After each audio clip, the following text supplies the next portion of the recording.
ആകാശവാണി.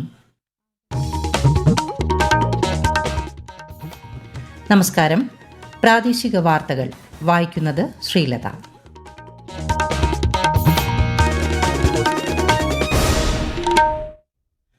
പ്രധാന വാർത്തകൾ. വയനാട് ഉരുൾപൊട്ടൽ നടന്ന മുണ്ടക്കൈ ചൂരൽമല പ്രദേശത്തു നിന്നും കാണാതായവർക്കുള്ള തിരച്ചിൽ ഇന്നത്തേക്ക് അവസാനിപ്പിച്ചു. പുനരധിവാസത്തിന് സമഗ്ര പാക്കേജ് നടപ്പിലാക്കുമെന്ന് മന്ത്രി കെ എൻ ബാലഗോപാൽ. ഉരുൾപൊട്ടൽ ബാധിത മേഖലയിലെ കുട്ടികളുടെ തുടർ വിദ്യാഭ്യാസം ഉറപ്പുവരുത്തുന്നതുമായി ബന്ധപ്പെട്ട് മന്ത്രി വി ശിവൻകുട്ടിയുടെ നേതൃത്വത്തിൽ നാളെ വയനാട്ടിൽ യോഗം ചേരും. സംസ്ഥാനത്ത് വീണ്ടും അമീബിക് മസ്തിഷ്ക ജ്വരം സ്ഥിരീകരിച്ച സാഹചര്യത്തിൽ ജാഗ്രത പുലർത്തണമെന്ന് ആരോഗ്യമന്ത്രി വീണ ജോർജ്. സ്വയം ചികിത്സ പാടില്ലെന്ന് ആരോഗ്യവകുപ്പ്. സംസ്ഥാനത്തെ വ്യവസായ പാർക്കുകളിലെ വസ്തുനികുതി പിരിവ് താൽക്കാലികമായി നിർത്തിവെക്കാൻ തദ്ദേശ സ്വയംഭരണ വകുപ്പ് ഉത്തരവ്. പാരീസ് ഒളിമ്പിക്സിൽ ബാഡ്മിന്റൺ പുരുഷ സിംഗിൾസിൽ ഇന്ത്യയുടെ ലക്ഷ്യ സെന്നിന്റെ വെങ്കല മെഡൽ പോരാട്ടം പുരോഗമിക്കുന്നു. വാർത്തകൾ വിശദമായി. പാർലമെന്റിന്റെ ഇരുസഭകളും നടപടികൾ പൂർത്തിയാക്കി ഇന്നത്തേക്ക് പിരിഞ്ഞു. പുനരുപയോഗ ഊർജ്ജ മന്ത്രാലയത്തിന്റെ പ്രവർത്തനങ്ങൾ രാജ്യസഭ ചർച്ച ചെയ്തു. ഗൾഫ് രാജ്യങ്ങളിലേക്കുള്ള വിമാന നിരക്കിലെ വർധനവ് ഉൾപ്പെടെയുള്ള വിഷയങ്ങളും രാജ്യസഭയിൽ ചർച്ചയ്ക്കെത്തി. അതേസമയം ലോക്സഭയിൽ മത്സ്യബന്ധന മേഖലയിലുണ്ടായ പുരോഗതി, ഈസ് ഓഫ് ഡൂയിങ് ബിസിനസ് തുടങ്ങിയ വിഷയങ്ങളാണ് ചർച്ചയായത്. വയനാട് ഉരുൾപൊട്ടൽ നടന്ന മുണ്ടക്കൈ ചൂരൽമല പ്രദേശത്ത് ദുരിതബാധിതരുടെ പുനരധിവാസം ഉറപ്പാക്കുന്നത് സംബന്ധിച്ച് മുഖ്യമന്ത്രിയുടെ നേതൃത്വത്തിൽ ചേർന്ന യോഗം ചർച്ച ചെയ്തു. കാണാതായവർക്കായുള്ള തെരച്ചിലിന്റെ പുരോഗതിയും യോഗം വിലയിരുത്തി. പുനരധിവാസത്തിനായി സമഗ്ര പാക്കേജ് അനുവദിക്കുമെന്ന് ധനമന്ത്രി കെ എൻ ബാലഗോപാൽ വയനാട്ടിൽ പറഞ്ഞു. തെരച്ചിൽ കാര്യക്ഷമമാക്കാൻ കൂടുതൽ സൈനികരെയും പ്രത്യേകം പരിശീലനം നേടിയ 4 നായകളെയും എത്തിക്കാൻ തീരുമാനിച്ചിട്ടുണ്ട്. വിശദാംശങ്ങളുമായി ആകാശവാണി വയനാട് ജില്ലാ പ്രതിനിധി അരുൺ വിൻസെന്റ്. 7ാം ദിവസത്തെ തെരച്ചിലും അല്പം മുൻപ് അവസാനിപ്പിച്ചു. 2 മൃതദേഹങ്ങളാണ് ഇന്നത്തെ തെരച്ചിലിൽ ലഭിച്ചത്. മുണ്ടക്കൈ പുതിയ വില്ലേജ് ഓഫീസിന് സമീപത്തു നിന്നാണ് 2 മൃതദേഹങ്ങൾ ലഭിച്ചത്. നാളെയും ഈ പ്രദേശങ്ങൾ കേന്ദ്രീകരിച്ച് തിരച്ചിൽ നടത്തും. കൂടാതെ ചാലിയാർ കേന്ദ്രീകരിച്ചും തിരച്ചിൽ ഊർജിതമാക്കും. സ്ഥിതിഗതികൾ വിലയിരുത്താനായി മുഖ്യമന്ത്രിയുടെ നേതൃത്വത്തിൽ ഉപസമിതിയുടെ ഓൺലൈൻ മീറ്റിംഗും ചേർന്നിരുന്നു. ഇനിയും 180ഓളം പേരെയാണ് കണ്ടെത്താനായുള്ളത്. അതേസമയം തിരിച്ചറിയാത്ത മൃതദേഹങ്ങൾ ഇന്ന് സംസ്കരിക്കുകയാണ്. പുത്തുമലയിലാണ് സർവ്വമത പ്രാർത്ഥനയോടെ 31 മൃതദേഹങ്ങളും 158 ശരീരഭാഗങ്ങളും സംസ്കരിക്കുന്നത്. സംസ്കാര ചടങ്ങുകൾ ഇപ്പോഴും തുടരുകയാണ്. ഇന്നലെയും 9 മൃതദേഹങ്ങൾ ഇവിടെ സംസ്കരിച്ചിരുന്നു. ദുരിതത്തിൽപ്പെട്ട അവസാനത്തെ ആളെയും കണ്ടെത്തും വരെയും തിരച്ചിൽ തുടരാനാണ് സർക്കാർ തീരുമാനം. വയനാട്ടിലെ ദുരന്തബാധിത മേഖലയിലെ കുട്ടികളുടെ തുടർ വിദ്യാഭ്യാസം ഉറപ്പുവരുത്തുന്നതുമായി ബന്ധപ്പെട്ട് വിദ്യാഭ്യാസ മന്ത്രി വി ശിവൻകുട്ടി നാളെ വയനാട് സന്ദർശിക്കും. ഇത് സംബന്ധിച്ച് കൽപ്പറ്റയിൽ നാളെ രാവിലെ വിദ്യാഭ്യാസ വകുപ്പിലെ ഉന്നത ഉദ്യോഗസ്ഥരും തദ്ദേശ സ്വയംഭരണ സ്ഥാപന മേധാവികളും സ്കൂൾ അധികൃതരും PTA പ്രതിനിധികളും പങ്കെടുക്കുന്ന യോഗം നടക്കും. ദുരന്തബാധിത മേഖലയിലെ വിദ്യാർത്ഥികൾക്കായുള്ള കർമ്മ പദ്ധതി യോഗം ചർച്ച ചെയ്യും. വയനാട്ടിൽ രക്ഷാപ്രവർത്തനം ഊർജിതമായി തുടരുകയാണെന്ന് മന്ത്രി കെ രാജൻ.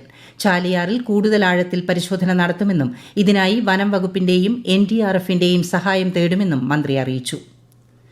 ഉരുൾപൊട്ടൽ ദുരന്തത്തിന് ഇരയായവരുടെ മാനസിക ആഘാതം ലഘൂകരിക്കുന്നതിനുള്ള ശ്രമങ്ങളുടെ ഭാഗമായി 121 പേരടങ്ങിയ പ്രത്യേക സംഘത്തിന് രൂപം നൽകി.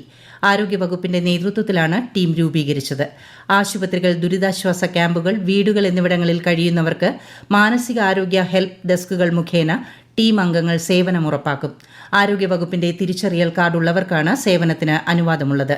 ഇതിനു പുറമെ ടെലി മനസ് 14416 എന്ന ടോൾ ഫ്രീ നമ്പറിൽ മാനസിക പ്രശ്നങ്ങൾ, വിഷമങ്ങൾ, സംശയ നിവാരണങ്ങൾ എന്നിവയ്ക്കായി 24 മണിക്കൂർ സേവനവും ലഭ്യമാണ്. വയനാട് ദുരിതാശ്വാസ ക്യാമ്പുകളിൽ കഴിയുന്ന കുട്ടികളുടെ മാനസിക സംഘർഷം കുറയ്ക്കാൻ ജില്ലാ ശിശു സംരക്ഷണ യൂണിറ്റിന്റെ നേതൃത്വത്തിൽ കുട്ടിയിടം പദ്ധതി തുടങ്ങി. കുട്ടികളെ ക്രിയാത്മകമായ പ്രവർത്തനങ്ങളിൽ വ്യാപൃതരാക്കി മാനസിക സംഘർഷം കുറയ്ക്കുകയാണ് പദ്ധതിയുടെ ലക്ഷ്യം. ദുരന്ത മേഖലകളിൽ പ്രവർത്തിക്കുന്ന 14 ദുരിതാശ്വാസ ക്യാമ്പുകളിലാണ് നിലവിൽ കുട്ടിയിടം പദ്ധതി ആരംഭിച്ചത്. യുണിസെഫുമായി സഹകരിച്ച് കുട്ടികൾക്കായി ആർട്ട് തെറാപ്പിയും സംഘടിപ്പിക്കാനുള്ള തയ്യാറെടുപ്പിലാണ് ജില്ലാ ശിശു സംരക്ഷണ യൂണിറ്റ്. ഉരുൾ ജലപ്രവാഹത്തിൽ മുണ്ടക്കൈയിൽ നിന്നെത്തിയ ആദ്യ ഫോൺ കോൾ മുതൽ രാപകലില്ലാതെ ദുരന്ത മേഖലയിൽ സാന്നിധ്യമാണ് സംസ്ഥാന അഗ്നിരക്ഷാസേന. കേന്ദ്രസേനകളും മറ്റു രക്ഷാ സംഘങ്ങളും എത്തുന്നതിനു മുമ്പേ സാധ്യമായ എല്ലാ മാർഗങ്ങളിലൂടെയും ദുരിതബാധിതരിലേക്ക് രക്ഷയുടെ കരങ്ങളെത്തിക്കുകയായിരുന്നു അഗ്നിരക്ഷാസേനാംഗങ്ങൾ. സേനയിലെ 600 പേരാണ് ദുരന്തമുഖത്ത് 7ാം ദിവസവും രക്ഷാപ്രവർത്തനത്തിലേർപ്പെട്ടത്. കൊച്ചിയിൽ നിന്നുമെത്തിയ സ്കൂബ ഡൈവിംഗ് വിങ്ങിലെ 60 പേരടങ്ങിയ സംഘവും രക്ഷാപ്രവർത്തനത്തിന്റെ തുടക്കം മുതൽ സജീവമായുണ്ട്. വയനാട് മുണ്ടക്കൈ ചൂരൽമല ഉരുൾപൊട്ടലിനെ തുടർന്ന് കളക്ടറേറ്റ് ആസ്ഥാനത്തെ ജില്ലാ അടിയന്തരകാര്യ നിർവഹണ ഓഫീസിൽ ഇതുവരെ ലഭിച്ചത് 843 ഫോൺ കോളുകൾ. അപകടമുണ്ടായ ജൂലൈ 29 അർദ്ധരാത്രിയോടെ അപകട മേഖലയിൽ നിന്നുമാണ് ആദ്യ ഫോൺ കോൾ എത്തിയത്. തുടർന്ന് ഇൻസിഡന്റ് റെസ്പോൺസ് സിസ്റ്റം പ്രവർത്തനം ആരംഭിക്കുകയും ജില്ലാ അടിയന്തരകാര്യ നിർവഹണ ഓഫീസ് കമാൻഡിംഗ് കൺട്രോൾ യൂണിറ്റായി പ്രവർത്തിക്കുകയുമായിരുന്നു. ചൂരൽമലയിൽ രക്ഷാപ്രവർത്തനം നടത്തുന്നവർക്കായി സമയാസമയം ഭക്ഷണമെത്തിക്കാൻ ഡ്രോണുകളും ഉപയോഗപ്പെടുത്തി. ബാസ്ക്കറ്റിൽ 10 പേർക്കുള്ള ഭക്ഷണപ്പൊതികൾ ഒരേ സമയം വഹിക്കാൻ കഴിയുന്ന ആധുനിക ഡ്രോണുകളാണ് ഇതിനായി ഉപയോഗപ്പെടുത്തിയത്. ഹിറ്റാച്ചി, JCB തുടങ്ങിയ യന്ത്രങ്ങൾ പ്രവർത്തിപ്പിക്കുന്നവർക്കും രക്ഷാപ്രവർത്തകർക്കും അതിവേഗം ഭക്ഷണവും വെള്ളവും എത്തിക്കാനുള്ള സംവിധാനമാണിത്. ഈ വാർത്തകൾ ആകാശവാണിയിൽ നിന്ന്. ആകാശവാണി വാർത്തകളും വാർത്താധിഷ്ഠിത പരിപാടികളും all India radio news Thiruvananthapuram എന്ന യൂട്യൂബ് ചാനലിൽ ലഭ്യമാണ്. കൂടുതൽ വാർത്തകൾക്കായി @all India radio news Thiruvananthapuram എന്ന ഫേസ്ബുക്ക് പേജും @ARnews_TVM എന്ന X ഹാൻഡിലും സന്ദർശിക്കാം. തിരുവനന്തപുരത്ത് അമീബിക് മസ്തിഷ്ക ജ്വരം സ്ഥിരീകരിച്ച സാഹചര്യത്തിൽ ജാഗ്രത പുലർത്തണമെന്ന് ആരോഗ്യമന്ത്രി വീണ ജോർജ്. പായൽ പിടിച്ചുകിടക്കുന്നതോ മൃഗങ്ങളെ കുളിപ്പിക്കുന്നതോ ആയ കുളങ്ങളിലെ വെള്ളം ഉപയോഗിക്കുന്നവർ മുൻകരുതലുകൾ എടുക്കണമെന്നും മന്ത്രി നിർദ്ദേശിച്ചു. മലിനമായ വെള്ളത്തിൽ കുളിക്കുകയോ മുഖം കഴുകുകയോ ചെയ്യരുത്. ഇത്തരം കുളങ്ങളിൽ കുളിക്കുന്നവർക്ക് തീവ്രമായ തലവേദന, പനി, ഓക്കാനം, ഛർദി, കഴുത്ത് തിരിക്കാൻ ബുദ്ധിമുട്ട് തുടങ്ങിയ രോഗലക്ഷണങ്ങൾ കണ്ടാൽ ഉടൻ ചികിത്സ തേടണമെന്നും മന്ത്രി അറിയിച്ചു. തിരുവനന്തപുരം മെഡിക്കൽ കോളേജ് ആശുപത്രിയിൽ ചികിത്സയിൽ കഴിയുന്ന ഒരാൾക്ക് കൂടി അമീബിക് മസ്തിഷ്ക ജ്വരം സ്ഥിരീകരിച്ചിരുന്നു. നെയ്യാറ്റിൻകര പ്ലാവറത്തലയിൽ അനീഷിനാണ് രോഗബാധ സ്ഥിരീകരിച്ചത്.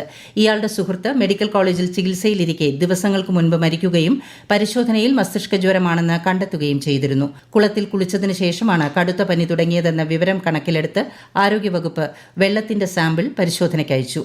അമീബിക് മസ്തിഷ്ക ജ്വര രോഗലക്ഷണങ്ങൾ പ്രകടമായാൽ സ്വയം ചികിത്സ പാടില്ലെന്ന് തിരുവനന്തപുരം ജില്ലാ മെഡിക്കൽ ഓഫീസർ.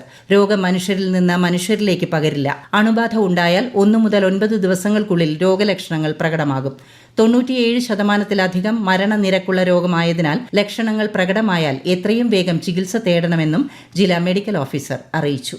സംസ്ഥാനത്തെ വ്യവസായ പാർക്കുകളിലെ വസ്തുനികുതി പിരിവ് തൽക്കാലം നിർത്തിവെക്കാൻ തദ്ദേശ സ്വയംഭരണ വകുപ്പ് ഉത്തരവ് പുറപ്പെടുവിച്ചു. വ്യവസായ മന്ത്രി P. രാജീവും തദ്ദേശ സ്വയംഭരണ മന്ത്രി MB രാജേഷും സംയുക്തമായി നടത്തിയ യോഗത്തിലാണ് തീരുമാനം. പാരീസ് ഒളിമ്പിക്സിലെ ബാഡ്മിന്റൺ പുരുഷ സിംഗിൾസിൽ ഇന്ത്യയുടെ ലക്ഷ്യ സെന്നിന്റെ വെങ്കല മെഡൽ പോരാട്ടം പുരോഗമിക്കുന്നു. മലേഷ്യൻ താരത്തോടാണ് ലക്ഷ്യ സെൻ ഏറ്റുമുട്ടുന്നത്. ബംഗ്ലാദേശിൽ തുടരുന്ന വിദ്യാർത്ഥി പ്രക്ഷോഭങ്ങളുടെ പശ്ചാത്തലത്തിൽ പ്രധാനമന്ത്രി സ്ഥാനത്ത് നിന്ന് ഷെയ്ഖ് ഹസീന രാജിവെച്ചു.